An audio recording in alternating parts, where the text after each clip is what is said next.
마태복음 5장 1절에서 16절까지고요.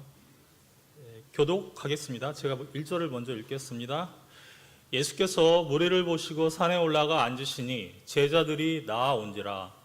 입을 열어 가르쳐 이르시되 심령이 가난한 자는 복이 있나니 천국이 그들의 것이며 애통하는 자는 복이 있나니 그들이 위로를 받을 것이며 온유한 자는 복이 있나니 그들이 땅을 기업으로 받을 것이며 의에 줄이고 목마른 자는 복이 있나니 그들이 배부를 것이며 긍휼히 여기는 자는 복이 있나니 그들이 긍휼히 여김을 받을 것이며 청결한 자는 복이 있나니 그들이 하나님을 볼 것이며 화평하게 하는 자는 복이 있나니 그들이 하나님의 아들이라 일컬음을 받을 것이며 의를 위하여 박해를 받는 자는 복이 있나니 천국이 그들의 것이니라. 나로 말미암아 너희를 욕하고 박해하고 거짓으로 너희를 거슬러 모든 악한 말을 할 때에는 너희에게 복이 있나니 기뻐하고 즐거워하라. 하늘에서 너희의 상이 큼이라. 너희 전에 있었던 선지자들도 이같이 박해하였느니라. 16절까지입니다. 16절까지 제가 13절 계속 읽습니다. 너희는 세상의 소금이니 소금이 만일 그 맛을 잃으면 무엇으로 짜게 하리요? 후에는 아무 쓸데없어 다만 밖에 버려져 사람에게 밟힐 뿐이니라. 너희는 세상의 빛이라. 산 위에 있는 동네가 숨겨지지 못할 것이요 사람이 등불을 켜서 말 아래에 두지 아니하고 등경 위에 두나니 이러므로 집안 모든 사람에게 비치느니라. 16절 다 같이 읽습니다. 이같이 너희 빛이 사람 앞에 비치게 하여 그들로 너희 착한 행실을 보고 하늘에 계신 너희 아버지께 영광을 돌리게 하라. 아멘.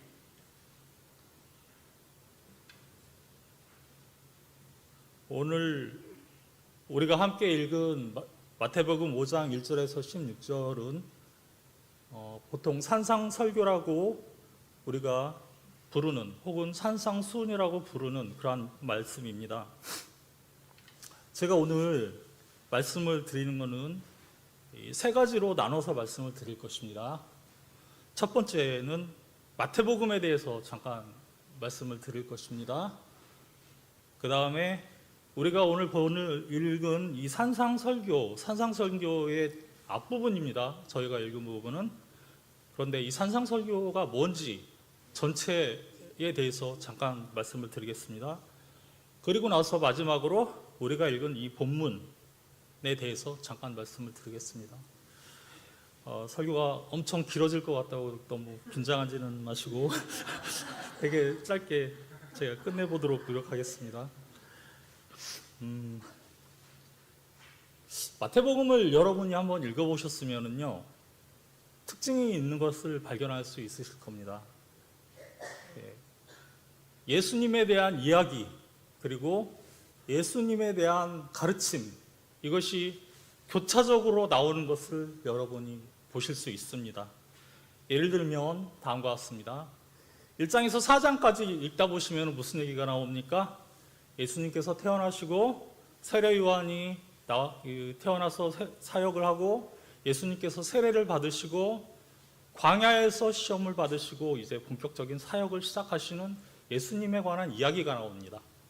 그 다음에 5장에서 7장까지는 무슨 얘기가 나옵니까? 5장에서 7장까지는 예수님께서 산에 올라가서 가르치신 예수님의 말씀, 예수님의 가르치심이 나옵니다. 그리고 나서 8장에서 9장까지는 다시 무슨 얘기가 나옵니까? 예수님께서 많은 병자들을 고치시고 귀신을 내쫓으시는 그러한 예수님의 사역에 대한 이야기가 또 나옵니다. 그 다음에는 다시 예수님의 가르치심, 예수님이 설교하신 것들 이렇게 예수님에 관한 이야기, 설교가 5세트가 마태복음의 전체 구조입니다. 왜 이런 말씀을 드리냐면 여러분께서 이제 마태복음을 전체적으로 이게 구조가 어떻게 되어 있는지 전체 큰 그림을 알고 성경 본문을 읽어가시면 본문 이해가 훨씬 더 쉬우십니다. 지금 내가 어디에 있구나라는 것을 알 수 있는 것이죠. 이것은 마치 여러분이 어디 산에 올라가실 때, 등산 올라갈 때 그냥 올라가는 것보다 산 전체에 대한 지도를 가지고 가면 내가 지금 어디쯤 와 있구나 이것을 알 수 있죠. 이것은 성경을 읽을 때도 마찬가지예요. 그래서 성경을 열심히 읽으시다 보면 이게 자연스럽게 눈에 들어오기도 합니다. 내가 읽는 지금 성경이 이야기가 이렇게 흐름이 되는구나. 근데 나는 지금 여기를 읽고 있구나. 이거를 여러분이 알고 읽으시면 훨씬 도움이 되십니다. 예. 마태복음을 읽으실 때는 그렇게 읽으시면 됩니다. 그런데 다른 성경도 마찬가지예요. 다른 모든 성경도 이제 전체적인 큰 그림 구조를 알고 읽으시면 훨씬 더 이해가 빠르고 잘 됩니다. 자, 그러면 이제 제가 첫 번째 얘기했던 대로 마태복음에 대해서 잠깐 생각을 해보겠습니다. 마태복음은 누가 썼을까요? 예, 마태가 썼습니다. 그래서 마태가 쓴 복음이어서 마태복음입니다. 예, 복음서인데 마태가 썼기 때문에, 마태는 예수님의 제자였어요. 유대인, 이스라엘 사람이었어요. 그래서 그 마태가 예수님하고 같이 지냈으니까 예수님의 행적에 대해서 쓴 거죠. 복음이죠. 그것이 오늘날 성경으로 남아서 우리에게 전해지고 있는 것입니다. 마태가 쓴 건 자기 생각대로 썼던 것은 아닙니다. 하나님께서 그에게 영감을 주셔서 하나님께서 그 마태라는 사람을 통해서 기록을 하게 만든 거죠. 한 글자 한 글자 하나님의 말씀입니다. 그대로. 이 마태복음은 이렇게 마태가 썼습니다. 그럼 누구에게 쓰여졌을까요? 마태가 이 글을 쓸 때는 이 글을 누구에게 어떤 사람들을 대상으로 써야겠다 이런 생각을 하고 썼을 것입니다. 어떤 책을 쓰면 그 책을 쓰는 사람은 특정한 이 책을 읽을 사람들을 생각하면서 씁니다. 마태복음도 마찬가지예요. 그래서 마태복음도 마태가 쓸 때는 유대인을 대상으로 유대인을 생각하고 썼어요. 이스라엘 사람들이 이 책을 읽을 수 있도록 그렇게 생각을 하고 쓴 거죠. 그러니까 마태 자신도 유대인 이스라엘 사람이고요. 우리 동족 사람들이 이 책을 읽도록 해야겠다라고 생각을 하고 쓴 거죠. 그러면 그 주제는 뭘까요? 뭐라고 쓴 겁니까? 한마디로 그 책 마태복음은 내용이 뭘까요? 마태복음을 한 문장으로 줄이면 마태가 주장하는 것은 그렇죠. 이제 왕으로 오신 예수 그리스도 이렇게 얘기를 할 수도 있고, 한마디로 예수 그리스도가 우리가 기다리던 그 하나님의 아들 메시아다 그 얘기를 하려고 지금 쓴 겁니다. 지금 마태복음이 유대인을 향해서 쓰였다고 말씀을 드렸는데요. 이 유대인들의 특성이 있습니다. 이스라엘 사람들의 특성이 있는데요. 그 두 가지입니다. 첫 번째는 그 사람들은 이제 율법을 받았던 민족, 말 그대로 구약 시대에서 이스라엘 백성의 후손이니까 하나님과 신의 산에서 언약을 맺고 하나님으로부터 뭘 받았죠? 이스라엘 백성이 신의 산에서 하나님의 백성이 되고 하나님은 그들의 하나님이 되고 그리고 신의 산에서 십계명을 받았잖아요. 이스라엘 사람들은 이렇게 자기들이 하나님으로부터 율법을 받은 자였어요. 말씀을 받았다. 우리가 하나님의 계명, 십계명으로 대표되는 십계명을 중심으로 하는 이 계명을 받았다라고 하는 자부심이 있었어요. 그래서 우리 민족은 다른 이방 민족이 갖지 못한 율법을 받은 백성이다라고 하는 자부심이 있었죠. 그래서 우리는 하나님의 백성이다라고 하는 강한 그러한 생각이 있었습니다. 그리고 그 사람들이 한 가지 더 가지고 있었던 것이 있습니다. 그것은 메시아에 대한 약속이었습니다. 하나님께서는 이 이스라엘 백성에게 약속을 하나 주셨는데요. 이거는 창세기 가장 첫 부분에 올라가면 여자의 후손, 우리가 이제 창세기 공부하면서 배웠던 여자의 후손으로부터 이어지는 이야기입니다. 하나님께서 맨 처음 여자의 후손을 통해서 메시아를 보내주겠다라고 창세기에서 약속하신 것처럼 이것이 시간이 지나면서 그것이 아브라함의 후손 중에서 나올 것이고 그것이 다윗의 후손, 다윗이 아브라함의 후손이니까요. 다윗의 후손으로 메시아가 올 것이다 라고 하는 약속을 가지고 있었어요. 그 사람들은. 그래서 이스라엘 사람들은 어떤 사람들입니까? 우리는 율법을 가지고 있다. 십계명을 비롯한 하나님이 주신 율법, 하나님이 주신 원칙. 말하자면 이제 하나님이 왕이시고 우리는 그들의 백성이니까 하나님이 우리를 통치하시는 법이 있는데 그것이 바로 십계명이 되는 것이죠. 그 십계명에 대한 이제 자부심이 있었고, 우리를 구원하시러 언젠가 메시아가 올 거다라는 그런 메시아에 대한 약속을 가지고 있었습니다. 이제 이것을 여러분에게 말씀드리는 것은요, 제가 두 가지를 말씀드리려고 합니다. 첫 번째, 마태복음 맨 처음에 시작할 때 뭐가 나오죠? 마태복음 맨 처음에 어떻게 시작합니까?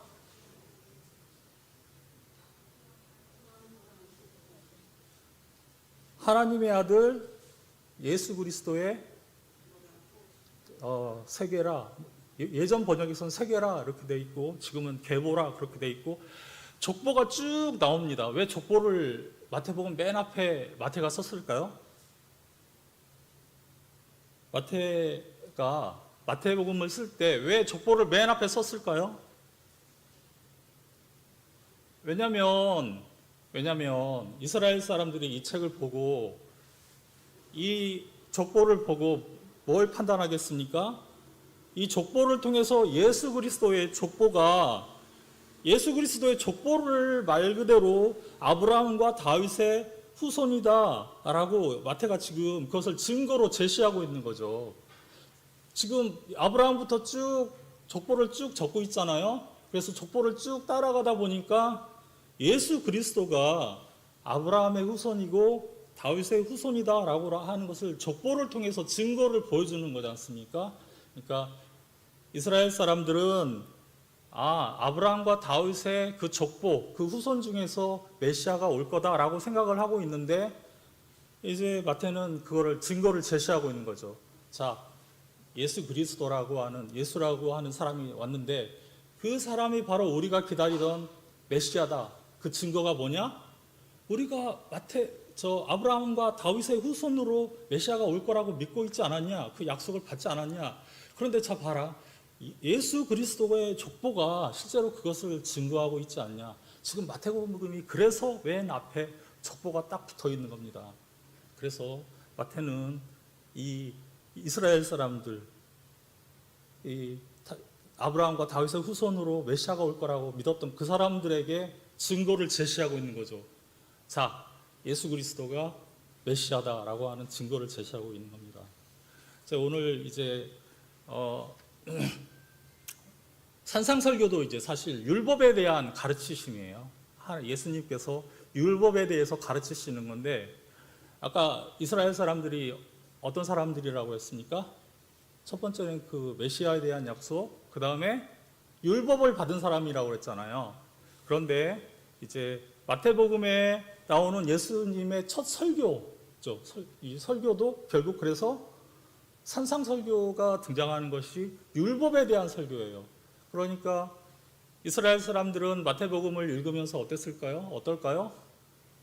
율법에 대해서 그 사람들이 예수님께서 풀어주시는 것을 이제 깨닫게 되는 거죠. 제가 뒤에서 다시 본문을 보면서 얘기하겠지만 이 산상설교는 예수님의 율법에 대한 설교거든요. 그래서 이런 것들을 아시고 마태복음을 적용하시면 좋을 것 같습니다. 그래서 마태복음이 왜 그렇게 처음에 족보가 앞에 붙어 있을 수밖에 없는지 그런 것들을 생각하시면 되겠습니다. 정리하면 마태복음은 마태가 썼고 그 독자는 이스라엘 사람들, 유대인이었고 그리고 그 내용은 왕으로 오셨다. 예수님께서 예수 그리스도가 우리가 기다리던 그 메시아다. 그 얘기를 하고 있는 겁니다. 이제 두 번째는 산상설교에 대해서 말씀을 드린다고 했습니다. 제가 오늘 그 설교 제목을 예수님의 산상설교라고 정했는데요. 산상설교가 그 의미가 뭘까요? 여러분들 잘 아시는 것처럼 마태복음 5장에서 7장까지가 산상설교라고 불려집니다. 왜 산상설교냐? 산 위에서 상중하 있잖아요. 그러니까 산 위에서 주신 설교다. 그래서 산상설교다라고 그렇게 얘기를 붙였습니다. 이름을 붙였습니다. 그리고 뭐 산상수훈이라는 얘기 들어보셨어요? 예, 산상수훈이라는 말은 산 위에서 주셨다. 상장을 수여야 한다라고 할 때 주신 교훈이다라고 해서 산상수훈이라는 말을 이렇게 부르기도 합니다. 근데 그것은 뭐 명칭은 중요하진 않지만 그 내용은 뭐냐 그러면 5장에서 7장까지 예수님의 십계명 강해다. 예수님의 율법에 대한 강해다라고 이해하시면 됩니다. 아까 유대인들이 이스라엘 사람들이 율법을 받은 사람들이라고 했잖아요.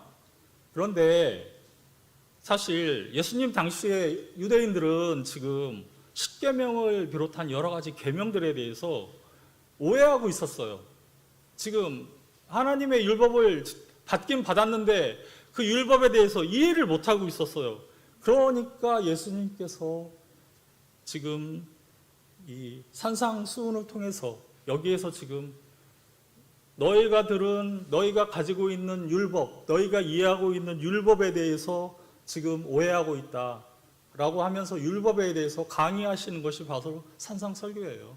산상설교는 다른 게 아닙니다. 예수님의 십계명 강해, 십계명에 대한 예수님의 올바른 가르침 오해하고 있으니까 뜻을 바로 잡아주는 거죠. 이해를 바로 잡아주는 것, 그것이 바로 산상수훈입니다.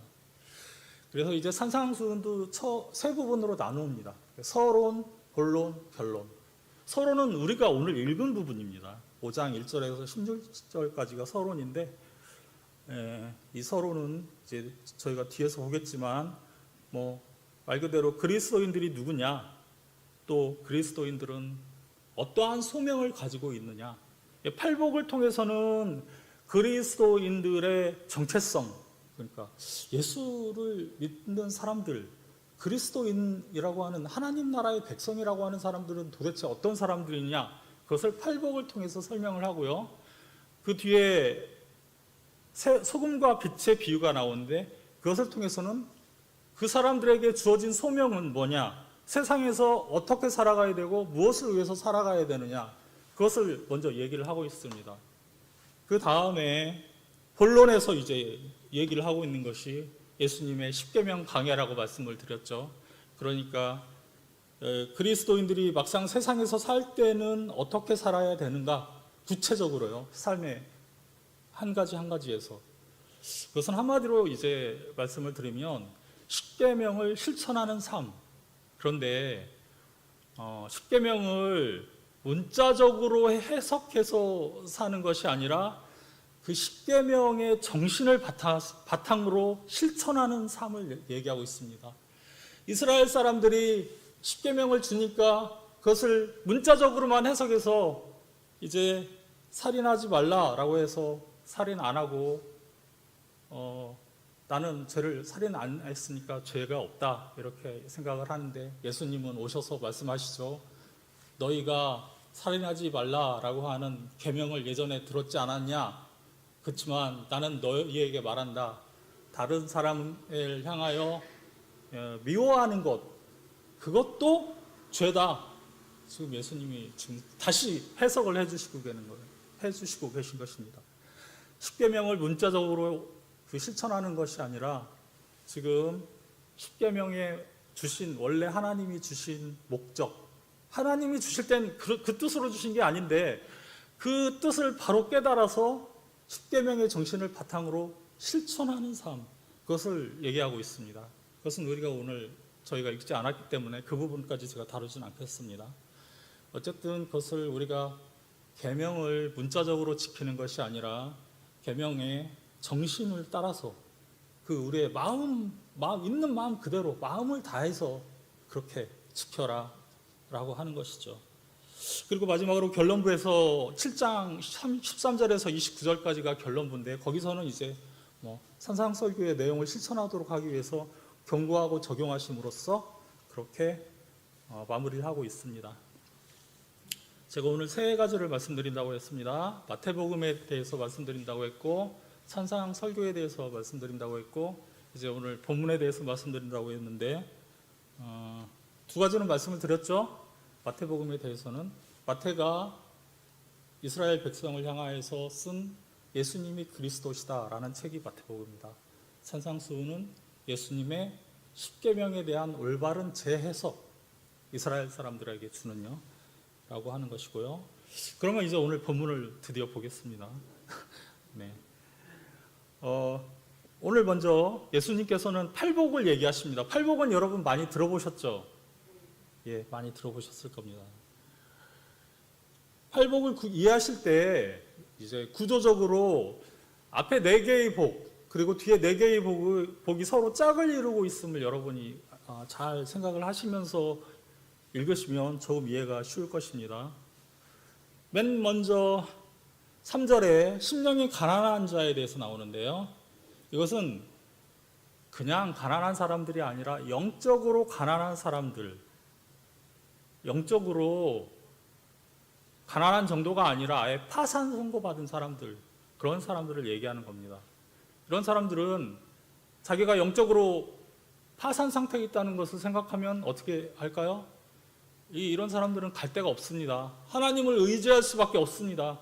하나님을 의지하는데 어떻게 의지할까요? 오직 하나님밖에 붙잡을 게 없는 사람들입니다. 그래서 이런 사람들을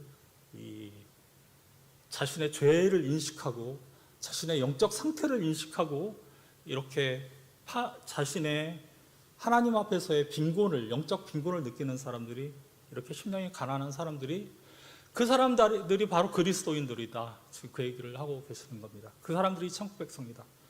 그 다음에 애통하는 사람들이 나오는데요. 애통하는 사람들은 이렇게 자신이 영적으로 파산한 상태에 있다는 것을 아는 사람들은 어떻게 합니까? 이 죄에 대해서 아파할 수밖에 없어요. 자기의 이 비참함에 대해서. 왜냐하면 자기 스스로도 자신을 어쩔 수 없는 죄인이거든요. 아무리 여기서 내가 벗어나려고 해도 죄인인 이 상태에서 벗어날 수 없는 존재예요. 수시로 나한테는 내 안에서 죄가 끊임없이 솟아올라오는 그러한 비참한 존재예요. 그러면 이런 사람들은 어떡합니까? 애통할 수밖에 없습니다. 슬퍼할 수밖에 없습니다. 이게 바로 회개입니다. 그래서 이렇게 자신의 죄에 대해서 슬퍼하고 회개하는 사람들, 그런 사람들이 바로 하나님의 백성이다 라고 지금 예수님이 지금 선포하시는 것입니다. 다음으로 온유하다, 온유한 자는 복이 있다니 5절입니다. 그렇게 얘기하고 있는데, 온유하다라는 것은 기본적으로 하나님의 앞에서의 태도와 관련이 있습니다. 우리가 하나님에 대한 사랑과 순종의 태도를 가지는 것, 우리 삶을 돌아보면 우리가 불평하고 분노할 수밖에 없는 상황이 수시로 옵니다. 하지만 그 상황에서도 결국 하나님께서 인도하시는 그 길이 최선이라는 것을 확신하면서 하나님께 순종하는 것, 그것이 바로 온유입니다. 하나님 앞에서 하나님의 그 길을 따르는 사람들, 순종하는 사람들. 그리고 네 번째로 의에 줄이고 목마른 사람이 나오는데요. 여기서 말하는 이 의는 어떤 의냐? 이 의는 사람의 의가 아니에요. 이것은 하나님이 주시는 의. 의라고 하는 말은 다른 말이 아닙니다. 죄, 잘못된 것. 하나님이 너는 의인이다 라고 하면 너는 죄가 없다라는 말과 같거든요. 그러면 우리가 하나님 앞에서 의롭게 되는 것은 어떻게 가능합니까? 우리가 우리의 자신의 노력과 공적으로 그것이 가능할까요? 인간의 노력과 공적으로 하나님 앞에서 인정받을 수 있을까요? 우리는 그러한 존재들이 아니에요. 그러니까 자연스럽게 어떻게 됩니까? 내가 열심히 노력해서는 하나님 앞에 의롭다함을, 너는 옳다라고 하는 그 선언을 받을 수 없으니까 하나님이 주시는 의가 우리에게 필요합니다. 하나님이 주시는 의가 우리에게 필요해요. 하나님이 거저주시는 은혜가 필요한 사람들이라고요, 우리가. 거기에 대해서 목마른 사람들, 하나님이 나를 불쌍히 여겨주십시오. 왜? 저의 공적으로는 하나님 앞에 바로 설 수 없기 때문에. 이 사람들이 바로 의에 줄이고 목마른 사람들입니다. 이것이 바로 복음의 핵심이고, 이것이 로마서 1장 17절에도 그대로 나와 있습니다. 복음에는 하나님의 의가 나타나서 복음이라고 하는 거에는 하나님이 주시는 의가, 하나님이 너희에게 공짜로 주시는 의가, 왜? 너희가 할 수 없으니까 그 의가 나타났다. 그래서 믿음에서 믿음에 이르게 한다. 우리가 믿을 때 그 의를 받을 수 있는 거죠. 하나님이 주시는 의, 하나님의 의. 그래서 믿음에서 믿음에 이르게 하나니 기록된 바 오직 의는 무엇으로 삽니까? 믿음으로 말미암아 살리라 함과 같으니라. 로마서에서도 이것을 또 동일하게 선포하고 있는 것입니다. 자, 여기가 1번, 우리가 첫 번째부터 네 번째까지 이제 복에 대해서 살펴봤는데요. 이것은 모두 우리가 하나님 앞에서의 가지고 있는 하나님과의 관계에서 우리가 누리는 복입니다. 이제 다섯 번째부터는 그러면 이제 다른 사람과의 관계에서 우리가 누리게 되는 복이 무엇인가? 다섯 번째로 긍휼히 여기는 사람이 나오는데요.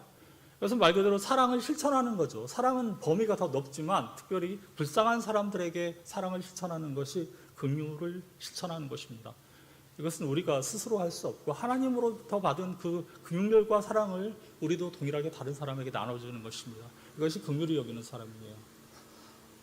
다음에 8절에 보면 마음이 깨끗한 사람, 마음이 청결한 자라고 되어 있는데 이거는 단순히 행동이 깨끗한 것이 아니라 그 인격의 중심, 그 가장 가슴속에 깊은 동기까지도 청결한 것을 이제 말하는 것입니다. 그런 사람이 하나님을 볼 수 있어요. 여기서 하나님을 본다는 것은 하나님의 임재를 누리고 하나님과 거룩한 교제를 나누는 것을 말합니다.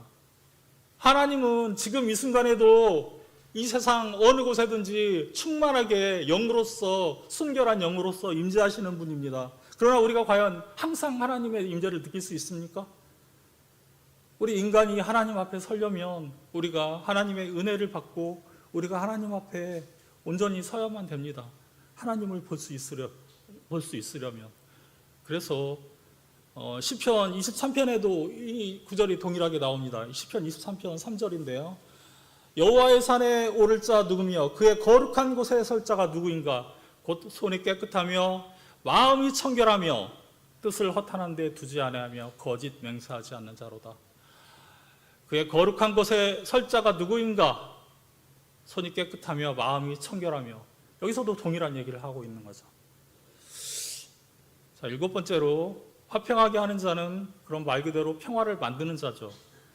이거는 단순히 전쟁이 없는 상태, 그런 상태를 말한다기보다는 인간이 온전한 안식과 번영을 누릴 수 있는 상태를 말합니다.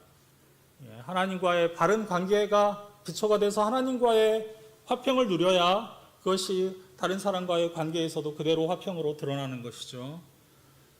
마지막으로 의를 위하여 박해를 받는 자가 나오는데요. 이것은 예수님을 믿고 예수님을 위하여 따라 살아가는데 대가를 치를 수 있는 사람을 말합니다. 예수님을 믿으면서 따라가다 보면 내가 반드시 대가 지불을 나에게 손해가 되는 것 같은 그러한 상황이 옵니다. 그렇지만 어떻습니까? 그런 상황에서도 기꺼이 자기가 손해볼 수 있고 그런 상황에서도 기꺼이 하나님께 순종할 수 있는 사람, 그런 사람이 바로 진정한 제자의 모습인 것입니다. 이렇게 제가 결국 팔복을 쭉 그냥 크게 훑어봤습니다.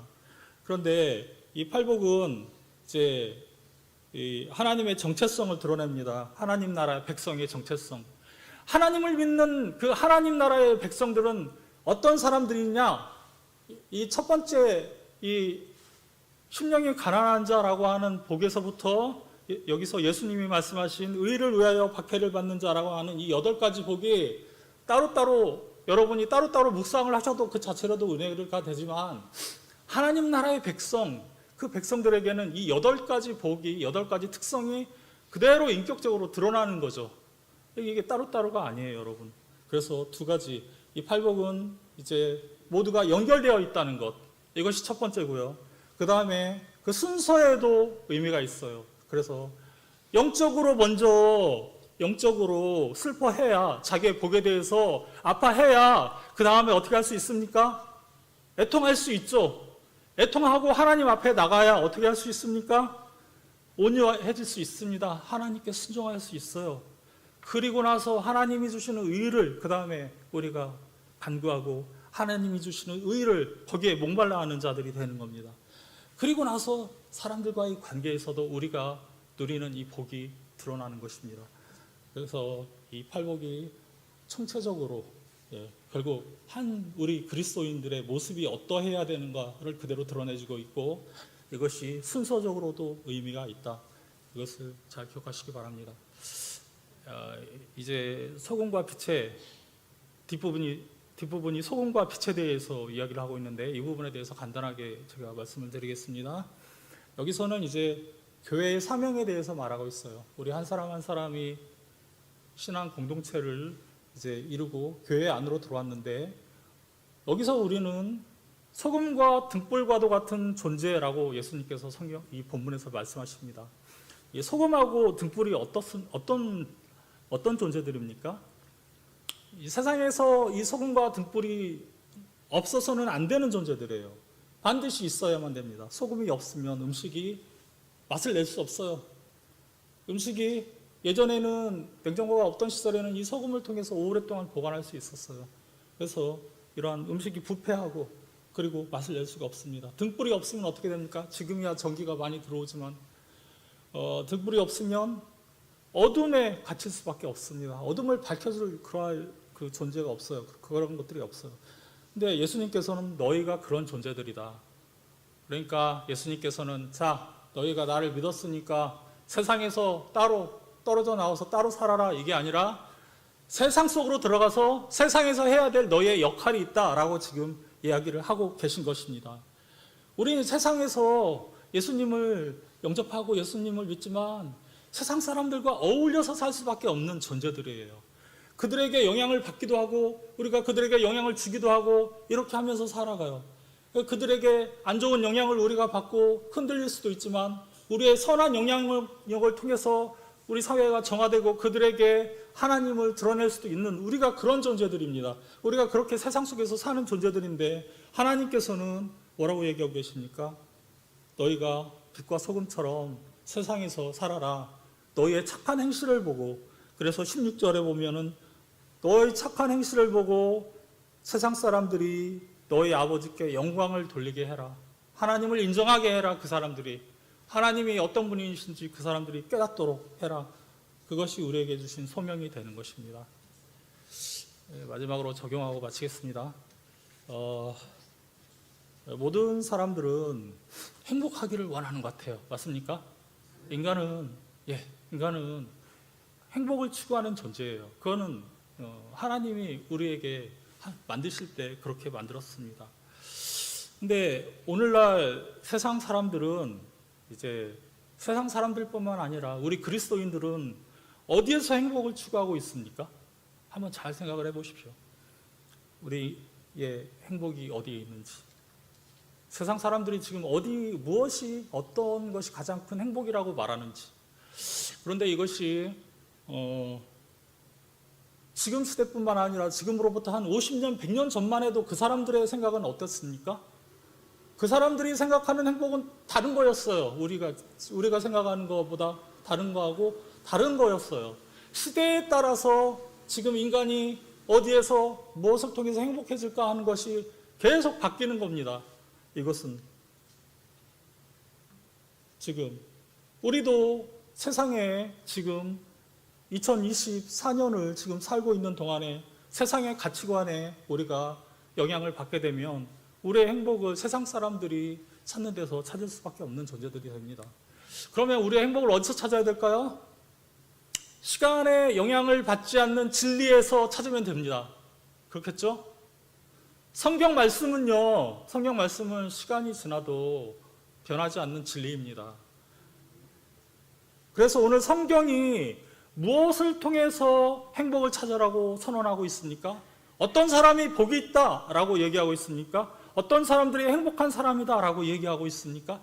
성경을 통해서 우리가 그것을 찾으면 됩니다. 그래서 우리가 행복을 열심히 찾는 것은 좋지만 그것을 세상에서부터 우리는 시작을 하면 안 됩니다. 우리 자신에게서부터 찾아도 안 됩니다. 우리가 하나님 없이 나 자신을 아무리 들여다봐도 하나님 없이 나 자신으로부터, 나 자신의 스스로의 이 묵상으로부터 나오는 것은 죄된 본성에서 나오는 오만 가지 이 잡것들만 나오게 돼 있습니다. 그렇기 때문에 우리가 하나님 앞에 섰을 때 이 하나님께서는 이 말씀을 통해서, 성령께서는 말씀을 통해서 역사를 하십니다. 하나님은 말씀을 통해서 우리에게 당신의 음성을 들려주세요. 그래서 우리가 영원 불변의 이 진리, 오늘 이 팔복의 복, 이것을 이 말씀을 통해서 우리가 찾을 수 있습니다. 여기서 시작을 하는 거죠. 이 진정한 복은 하늘에서부터 시작되는 것입니다. 우리가 하나님의 말씀을 하나님 앞에 바로 섰을 때, 하나님 앞에 내가 섰을 때 하나님을 알 수 있고 내가 누구인지 스스로 나 자신을 바로 알 수 있어요. 혼자서 나 자신을 알 수 없습니다. 하나님 앞에 섰을 때, 하나님 앞에 그 말씀 앞에 섰을 때 우리는 우리 자신도 올바로 알 수 있습니다. 여러분이 모두 이러한 말씀을 통한 은혜, 오늘 특별히 팔복을 통해서 하나님이 우리가 어떠한 행복을 얻을 수 있는지 말씀해 주셨는데 그 복을 새롭게 발견하시고 새롭게 누리시기를 주님의 이름으로 축원합니다. 감사합니다. 기도하겠습니다. 하나님 아버지 감사합니다. 주님, 저희가 오늘 주일 예배를 통하여서 주님의 말씀을 다시 한번 돌아봤습니다. 주님, 주님의 말씀을 통해서 우리가 하나님의 참된 복을 깨닫게 하여 주시고 세상 속에서 주님의 말씀을 통하여서 주님 다시 한번 거룩하게 주님의 그 백성으로서 서서 그렇게 하나님께서 우리에게 주신 그 소명대로 그대로 살아가는 우리 성도님들 될 수 있도록 도와주시옵소서. 모든 말씀 예수 그리스도의 이름으로 기도했습니다. 아멘.